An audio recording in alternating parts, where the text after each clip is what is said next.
going on, guys? Armand here. Welcome back to the Correct Lens podcast. I'm here with Michael. Go ahead, plug it. What's up? Michael with Neos Photography and Cobalt Studios, which we're in right now. Yeah. All right. So today we're going to talk about niching in photography. Should you niche, or should you just shoot everything? Too niche or not too niche? Yeah, exactly. Too niche or not too niche? That is the question today. So Armand, you kick us off. What do you think? In photography or video, should you niche or should you be able to do anything you want? Okay, so if you asked me this like 10 years ago, I would have probably said you should niche. Why? What made you believe that you should niche? That was just kind of like the go-to answer, because everybody, okay, so when somebody hires you, they want to see like a portfolio of work of what they're hiring you for, right? And like there's some nuance to it, right? If you're a wedding photographer, you can shoot portraits, you can shoot elopements, you can shoot events, all that kind of stuff, right? But now the way the industry is, it's very much like everybody wants the jack of all trades, like just shoot everything. You think so? I think so. And like now you're talking about shooting video. Yeah. You're the new video guy. No, I wouldn't say that. Yeah, you are. maybe. So I want, what's the term? Misery loves company. yeah. You want company? I want company. That's fair. That's fair. I started off as a photographer. I started shooting a little bit of video, and everybody's like, "You're the video guy now." Oh, and man. I'm like, "No." So outside of photo or video, like when it comes to the kind of content you create, you're thinking jack of all trades. So I know for a long time the go-to answer was, "Oh no, you have to do one thing because everyone wants to see that you specialize in that one thing." Yeah. And you know, I think that's mainly something that happened when Instagram, everyone was looking, we still look at feeds, right? Yeah. But people want to see like all weddings or all just this kind of portrait or all Yeah. this kind of that, and they don't want to see it all muddied up. And also at the same time, like imagine making different kinds of content and trying to appeal to the same audience. Like people started niching because they wanted to hone in on one kind of audience, right? And fuck that. Honestly, like I feel like being able to shoot every different kind of thing or go out and do different things is what makes you better in the thing that you do the most too anyways, right? Like shooting concerts, now you're better at low light. Shooting weddings, now you're better on the fly. Like, so why niche? I don't get it. I've never understood it. Maybe that's just like some old like boomer thing, you know, like that all the old film photographers were doing, like, oh, you got a niche, just shoot one thing, get really good at it, and that's it. I don't know, man. I always think it's something developed by like just the social media era, but That's what I think. I have no idea, but I know that people bring it up all the time when we're in groups, when we're chatting with people about, you know, this industry. And that's just my short answer is no. Like, don't niche. You need to practice all the different kinds of fields and different kinds of things to get good at the thing you want to do the most. And that's when I stopped to do weddings for so long. And then when I finally started getting creative again or shooting other kinds of portraits, other kind of things, is when I started to see my wedding work and get exponentially better. Well, yeah, because it's like you learn certain techniques from like certain genres of photography, and like it carries over to other things, right? So, you know, everybody knows me as like the landscape guy, right? Yeah. And with that, there's a lot of different techniques and a lot of like exposure blending and focus stacking and focal length blending and like all these things, right? Yeah. And I brought a lot of that over to my portraits, and I think that like tremendously helped my portraits. So when in landscape photography, would you ever implement or bring in a flash or a strobe, for example? Probably like at night if you're shooting astro. Yeah, okay, that's fair. But like if you're just, so when I did landscapes, I didn't really ever even do portraiture and landscape, just like sometimes, right? Yeah. But like for just landscape photographers that aren't shooting portraits at the same time, would you even implement strobe or flash? No, never. No, right? You just wait for sunset. Exactly. Everything looks good.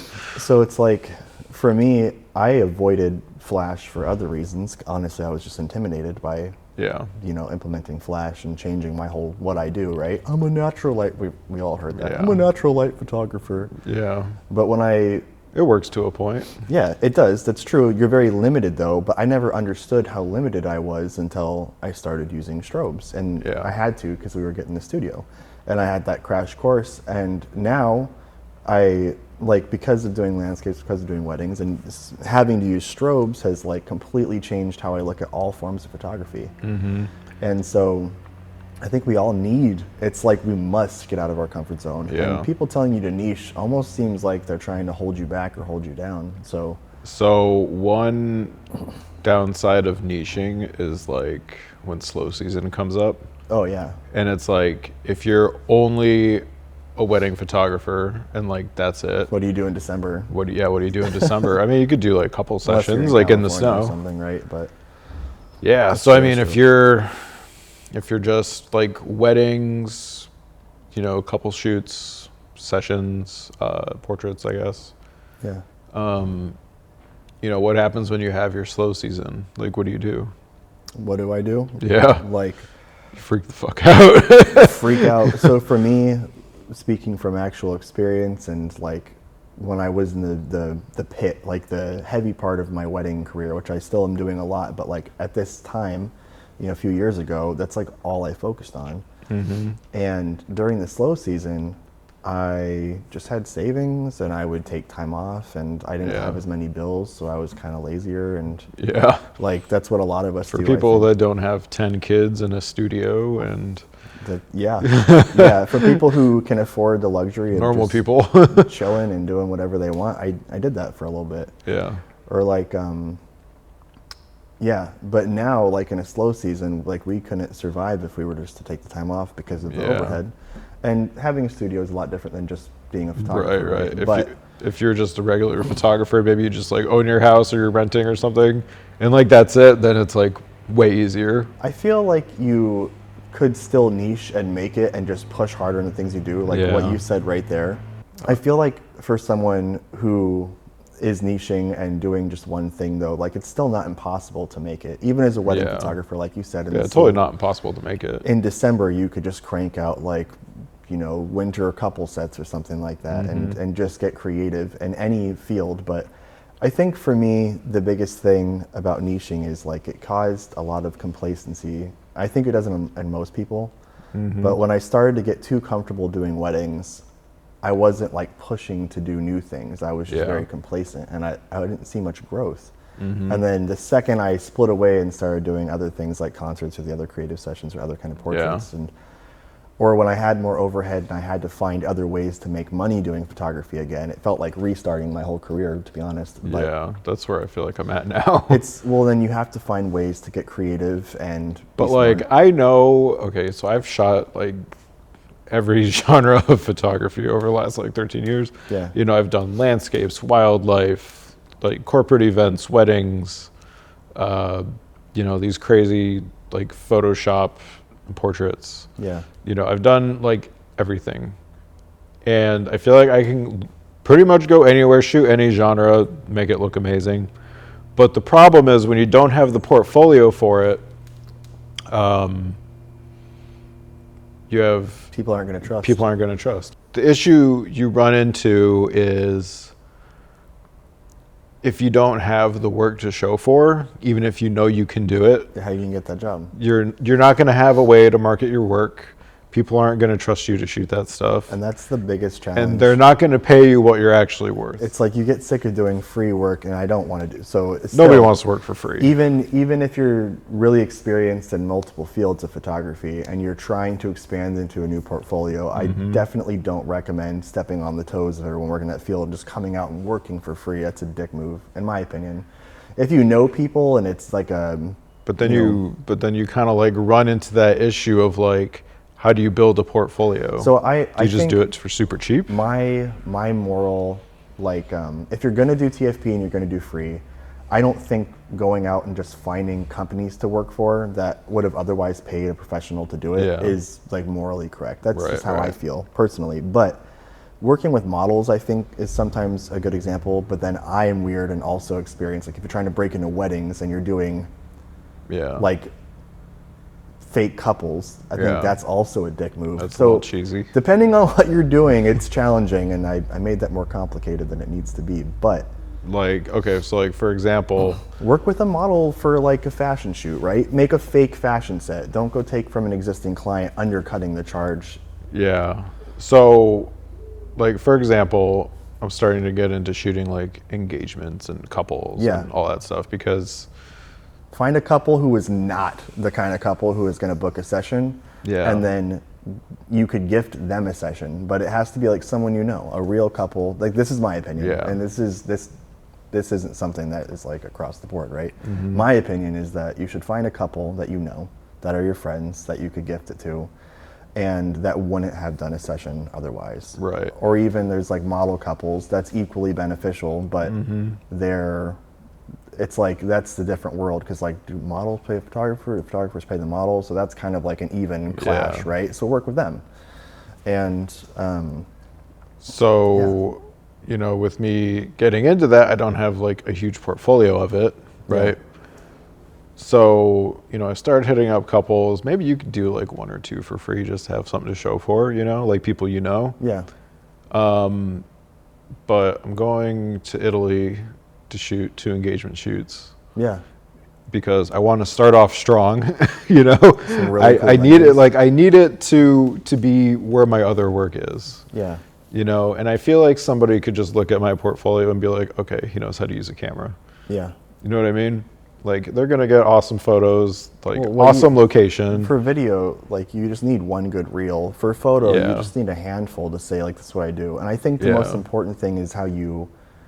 But you know what I noticed on a lot of like photographers' websites, like people that shoot weddings and engagement shoots, proposal, all that stuff, they don't have a lot of work on their websites. They just have like a couple things like scattered throughout. Then there's like an investment page. So and like, I probably have too much on my site, right? But what I've learned is so many people are like looking for all these photographers, like in the, say the wedding industry, so many people are looking for photographers all at once, and they can tell from a handful of pictures, like this person is my vibe or is not my vibe. And where they say yes is during when they talk to you. Yeah. And that's everything. Your experience should not come from just the pictures that you show. It's like, I think you should have real couples, real things, and be honest in what your portfolio presents. Yeah. But then really what it comes down to anyways is the second I start talking to a couple, they're like, here's what we have going on. And I'm like, oh yeah, here's how you could pivot around this and do that. And I've seen things like this before that make sense. And they're like, I didn't even think about this thing or that thing. And they're like, okay, like, you obviously know what you're talking about, so you're the guy. So your experience should shine through when you have a consultation or meeting. And you just need a couple of pictures to get them to talk to you. And a couple of good words or a video that shows you know what the fuck you're talking about, so that they're like, this person. So I think another thing is, like, if you can get someone on the phone or like meet up for coffee or whatever, if you're like a normal, competent person who's not weird, you can usually close the sale pretty quick. If someone's willing to talk to you, you can close the sale. If they're looking for a ton of people, it's competitive. And I've had a lot of clients. I would say it's like a 7 in 10 chance. It just depends. It depends. And it depends on what the field is too. But the point is, if you're niching, yes, you run into the struggle where you have to have all these different example portfolios, but it is frustrating but not impossible to create some samples. I'm not big into product photography, and with the studio and with the equipment we have, it's something that I'm like, I want to do more product photography. It's also a good break from working with people. It helps me reset my brain. Like, just working with items is not that frustrating. It's all on me, how I place it, right? And so with that, I don't have a big portfolio, but I have been able to get people interested recently on wanting to work with me based on like just a couple of quick things I've done, like some donut pictures. I have some pictures of roses, and I've been lucky enough to work with an artist, Julian Voss, you know, that does the big metal sculptures. And so with just those things and the pictures of wedding rings I've taken alone, I could show people, I know how to take pictures of things. Woo! And that's all you need. So got to do more like out in the wild commercial shoots, like on location? There's always something. There's always something. There's always something. With you got your new car. Yep, got the new car. Doing something with that would be really cool. Look Yeah, for that would be opportunities, different. You know, like that's the hard part though. As photographers who don't niche, you start looking at literally everything. Like, Yeah. and that can be a headache. That's true. Yeah, I mean, now, okay, I was going to start talking about AI and how commercial is like going out the window. Before we jump into that, I was going to say, tangent. the one benefit of niching as a photographer or a videographer is if you're like only focused on one thing, it doesn't infect your entire life where you're like at the store like, oh, I should do this kind of product thing. Or, oh, that person's pregnant over there. I have to give them a card for a maternity photo shoot. You're just like all over the place. It's kind of hard on your brain a little bit. It's also hard to charge a lot if you're like the jack of all trades. It can be. You have to be really good at presenting it, I believe. Yeah. There's some people I've seen that are good, like jack of all trade shooters that they charge a lot across the board. Yeah. And I'm trying to be like that too, but it is difficult. I think something is also like separating your businesses. So like I have one website for like landscape, travel, commercial, all that kind of stuff, right? And you could even throw like interiors in there, right? It's all just a big subject. Yeah. And then when I get enough stuff for my like weddings, elopements, all that, that's going to be like a separate business. I think what's hard. Now I'm starting to shoot real estate too. So yeah, it's hard because like people, when they see you only work on one thing, you have that much more experience. You're going to do that much better, and that makes sense. So you have to be able to prove that not only you're not putting a little bit of work into that, but that you still devote a lot of time into every aspect, and essentially prove that your career and your work is your whole life and not a side gig, and you should be good. Right. But good luck finding the time to exist that way. yeah, good luck with that. And it's like, I don't know. It's hard because when one thing gets slow, then you start freaking out. You're like, oh my God, like, did I choose the right career? Did I choose the right niche of photography? You're like, oh no, it's just March and this thing is just slow. I'm like, have I wasted like 10 years of my career just like doing nothing? How many times have you had those head scratching moments? God, like every day. Every month, every day. Every day. Fair enough. Yeah, and then sometimes when you get on a project where it's like too much, I'm just like, man, I chose the wrong career. Like, what am I doing here? Like, I don't even care about the money anymore. Rose and we talk about it, and she was explaining to someone else how I am with weddings sometimes. And like, I could be super excited to book a wedding and talk to the couple, and then the day of comes, and she was like, he always gets like down, like, oh man, I don't want to go, but I guess that's just I don't want to go to work thing. But then I always come back like, oh, I had the best day. Like I got to hang out with them and meet their people. And she's like, work's still work, you know? I mean, it's like once you collect the deposit, you get kind of lazy. I try to stay in it the whole time, but sometimes there's got to be like a prize at the end of the tunnel. You know what I mean? Payday. I also, weddings is different. I get kind of that feeling with like certain kinds of shoots that are more commercially, but weddings personal. I get excited about because I feel special, but not always. Sometimes you meet people that are not always the vibe, and it's hard to like feel special, or sometimes like weddings feel forced and you're like, but the ones we have most coming of up my should be interesting. We'll see. But yeah, what you were going to say about AI?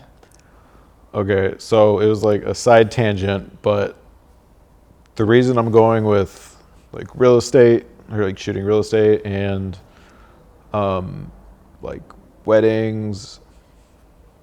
I'll say like I see what you're elopements. going. True coverage, like True things coverage, that you need to be there for. Real people, like things you got to be there for. Like if we look at the actual future of photography, because I feel like that's what we need to do now, is kind of like look towards the future. Prepare for the weather ahead, man. Yeah. So I don't know if commercial is the move anymore. It's hard to say. It's really nerve-wracking because like, what is the industry going to do? And there is a lot of warnings that are, on the horizon that are like, hey man, it could be as simple as they're going to set these things up, and there's not going to be, like you were saying with your new car. It's like, I mean, think about the logistics of getting a car out to the Pacific Northwest and putting it in the forest and getting the crew there. And it's more money when they could studio shoot it and then just AI background. The only thing, Same with composites though, right? But I don't know how they did it. I mean, you could kind of do it with video, but it's not going to be the same. So you think video is a safer route for a media specialist? I think so. That hurts my heart. I know, but now, like, the way things are going, you can't just be a photographer anymore. You have to be photo and video. I've seen a lot of photographers struggling recently just because, well, the saturation market, like we talk about, but work is slow. There's something coming up that, like, I heard of that could change things.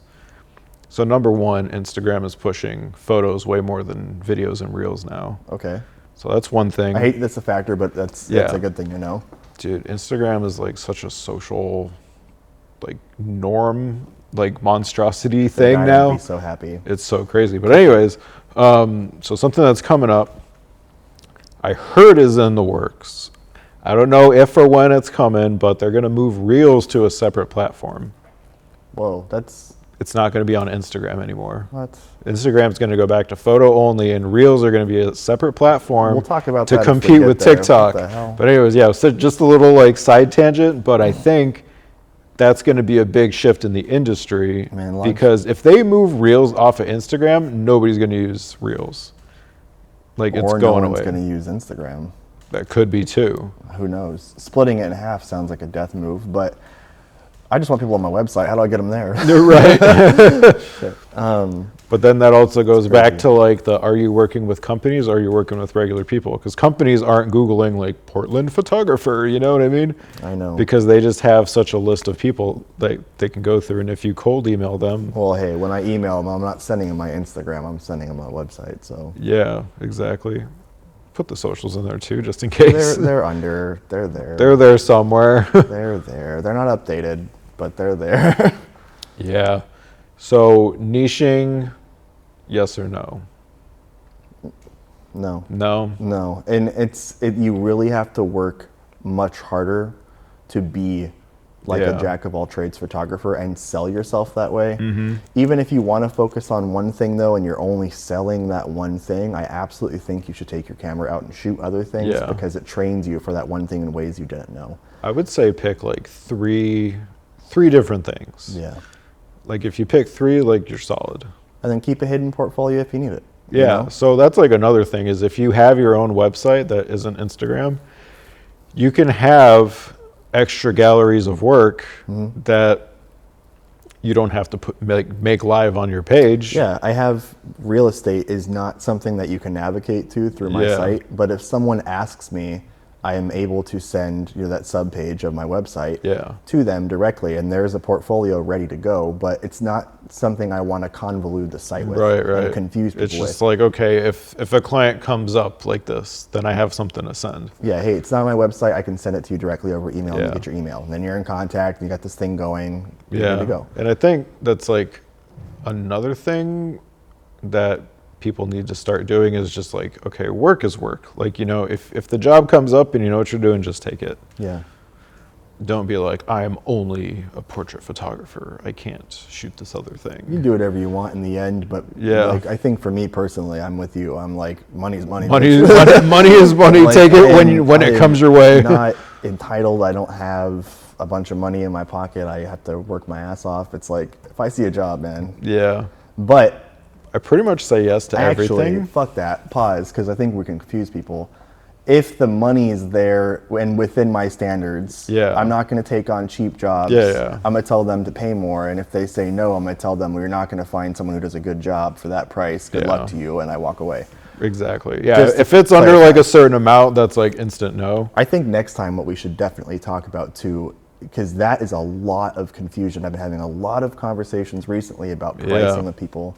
And there's so much confusion out there because you have people just like, the fluctuation is insane. Like Facebook, you see like 30 different types of pricing, and then you go to websites and people are like, oh, I get 150 pictures from this wedding photographer for 6,000 or 400 for 4,000 or what do I do? It's all over the place. It's really rough and confusing for clients.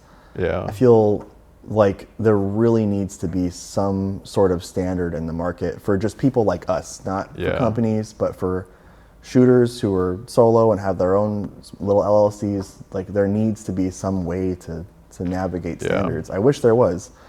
I'm gonna make an app, that's what I'll do, but There you go. shit. But One thing I don't like about the current market is that it's kind of international now. Because like I was talking to somebody and he's like, "Oh, we're just gonna go on Fiverr and get our logo from like some random person in like India or Indonesia or whatever." Graphic design, I feel like. But they job out photo editing too. Like I saw this one TikTok and the guy is like, "Oh, I went and shot real estate for an hour. I made $250, and then I sent the photos to my editor. I paid $22, and you know I get my photos back the next day, and it's like easy." Well, any kind of digital thing like that, yeah. I mean, and that's the potential and has been since we could send our files across the ocean or to another state or down the street. Like, stop sending our work to other countries. I mean, like, I don't know. I have mixed feelings about that, but I'm hardcore no on it. I'm hardcore no. I'm hardcore no. I'm like, I think it's a personal preference. Me, I would never. But Never. it's not maybe for the same reasons. I don't mind giving someone else work, but I'm very specific in the way that I want to look how I anticipate it's going to Yeah. look. And I feel like it's kind of careless when you're just like, here, just do it for me. And also, I want to collect the money. right. Like, $22 is a lot I of think- tacos. Okay. $22 is just, it's $22. When you have a million bills, it's not very much. It doesn't sound Yeah. very appealing. It adds It's up, though. weird and sad to say. Yes, it adds up.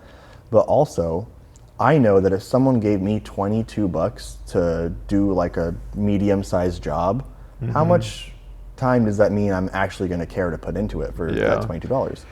But in other countries, $22 is a lot of money. Personally, I haven't seen, it all looks like, when I've seen other people show me their work they get from any other editor, whether it's in the States or another country, it all just looks like these auto preset bullshit. Yeah. Like there was no care. That's what it is. So I'm not into it. And as a client, I would ask my photographer how they edit. That's important. I would ask my photographer how they do their editing process. And if they said they outsourced, I would honestly say, I don't want you. Yeah. I don't want you. Or you can show me and then give me your price with your editing, but I don't want you. And that's my feeling. You know, it was like the thing we talked about last week with the wedding companies. Yeah. Where they're like hiring people, they charge like, you know, $3,600, $4,000, whatever, pay the photographers, you know, $1,200-$1,300, probably pay an editor like $100. Well, why do we pay photographers a lot of money? Yes, the equipment. Yes, the time it takes to shoot. Yes, the experience. Pay for the experience. Right? But Do you want it done right or not? honestly, so much of the work and the look that we put into it comes from the edit afterwards. That's Yeah. like half of the work, right? So if they're cheaping out and paying nothing just to save themselves time and pay nothing for it, Yeah. no, they're not a vibe, not mine. No. And I guess what I will say is if someone was paying and outsourcing to an editor that they knew did a certain quality of work and they knew they loved it and they paid them a decent amount for it out of the rate that I spent for it, then that's fine, obviously. But like in the context of what we're saying, if they're just like sending it to a company in India and it's like 15 cents a picture and you know that they're not even like reviewing, they're just, no. Sucks. And again, whether that's overseas or right down the street, I don't care. Doesn't matter. But that's me, man. And that does happen a lot. Yeah. But I can't see myself outsourcing anything. I don't want Like, to ever. do that. I think we should have a whole podcast talking about pricing, though. I really do. We should. But in terms of niching, like, I don't even know what else to say besides, in my opinion, don't do it. And if you want to focus on one thing career-wise, still take your camera and do everything else you can to get that experience. Yeah, I would say like niche to a point. You know what I mean? Yeah. So like, don't only shoot one thing, shoot like a couple different things. Yeah. You know, so when the slow season does come around, you have something to fall back on. More importantly than Shoot things that are marketable. That's what I would say. I say more importantly than niching versus not niching Yeah. is how you present it all. Yeah, exactly. Because people do still get confused because people don't have attention spans. People get confused with me sometimes because if they find, I have different websites for this reason. Like I have my wedding site and I have the other site that just kind of has the rest because I can't manage more than that, right? But people do get confused if they hear about me and they find my Nilas photography first and they just see like dark stuff and they're like, oh, well, I want a bright, airy wedding. And people have said like, who didn't understand the process at first, or they just kind of looked at the surface, right? And they still contacted me. They're like, oh, well, I don't want it to be all dark. And I'm like, you have to see this whole other thing where I'm just shooting what you give me and your experience and the authenticity, not dark. This is stylized. This is what so like, it's how you present it. Yeah, so like when you go to my website, the first page is like this really cool video that plays and it's just a bunch of like insane travel footage, right? Hell yeah. And people see that and they don't see the rest of the website. They're just on the first page and that's it. I'm like, dude, there's like all these galleries, like look through it. It's hard. If you have a website, go look. It's actually really depressing. Yeah. When I look at my site, it's like if people even go to the gallery section. Do you have so much text on your website? I do for a reason, and when I get ranked, I'm gonna take some text off. That's a different conversation. But it's intentional. The gallery site though, where I want people to be, is like they don't spend too much time because I've asked other photographers and they experience a lot. People get their info and they get off. And the saddest thing is I have one of the galleries. It's like you have lifestyle section, you have your commercial section, you have your art section, and most people end up in art and then nude galleries, and that's a different page because it's nudity, and then they just leave from there, and I'm like, the fucking world, man. But like long story short, they're not going to spend too much time. It's really hard to get attention, even if your site is very well done. And what would you say? You have like 20 seconds. Not even. To appeal to someone, Yeah. This is also a whole ass other conversation, but funneling people in, the way you do that and keep people is really important. You have to have everything that they want to see so hard. right there on the opening page. Yep. And when I make flyers or make marketing material, I don't try to make it to where it just sends them to the homepage. You have to send them directly to what they're there for. And so I make sub pages for an event, or I make, like if I'm doing my worst wedding photographer flyer I put around town, I have to lure them to a whole specific subpage called Devious Ruse that explains why they're there and what's happening before I funnel them to just the main page. It hurts. I just wanted to take pictures, man. I know. And here we are. It didn't need to be all of this. It is all of this. Used to be so much easier. Well, once you get the hang of it, it's just second nature, right? But it's still a pain in the ass. It is. It is. But yeah. It's a lot. And work on your presentation if you niche, and yeah, it's about the presentation and about putting yourself out there. You can do whatever. You can never do whatever you want to do. Be a fucking unicorn. You got this. Yeah.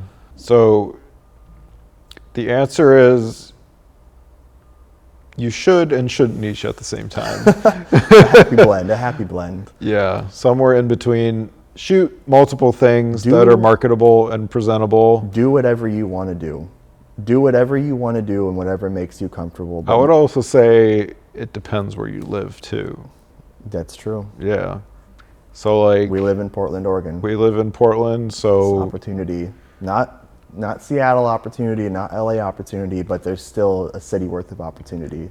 Yeah, like clothing and shoes are really big here. Real estate's big here. Honestly, though, I think it's easier to be a jack of all trades in a small town, because coming from my small town, for the time that I was just take whatever job you can get. There was like 8,000 or 10,000 people, and I was that's like nothing. A young buck, right, with hardly any portfolio, and I ranked my sites where you type in my hometown photographer. Yeah, I was there.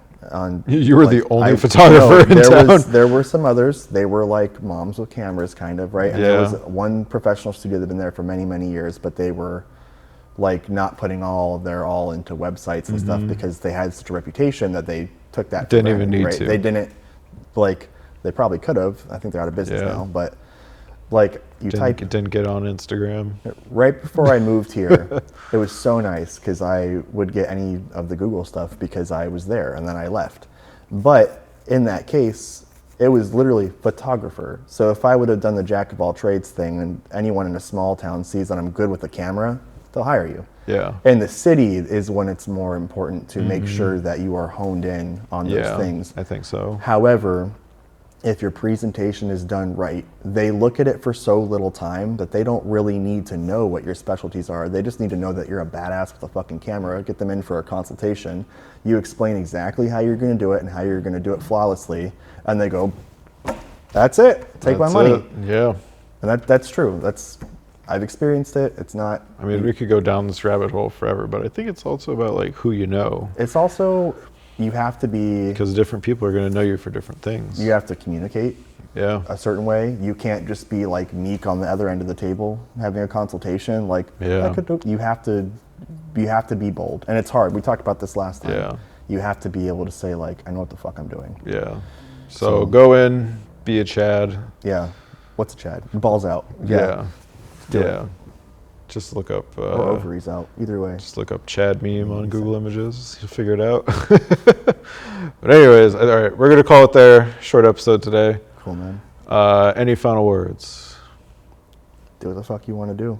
Have Yep. fun doing it. Exactly. Shoot what you're into. Don't limit Shoot yourself. something marketable. Yeah. Don't be a landscape photographer. It's hard. Everyone wants to do it. I know. But anyways, thank you guys so much for listening. Thank you. 5 stars if you're listening on Spotify. Like, comment, share the video on YouTube, and wherever else you're listening to this on. We're going to call it there. See you next time. See you guys next time. Thanks for listening. Boom. Boom.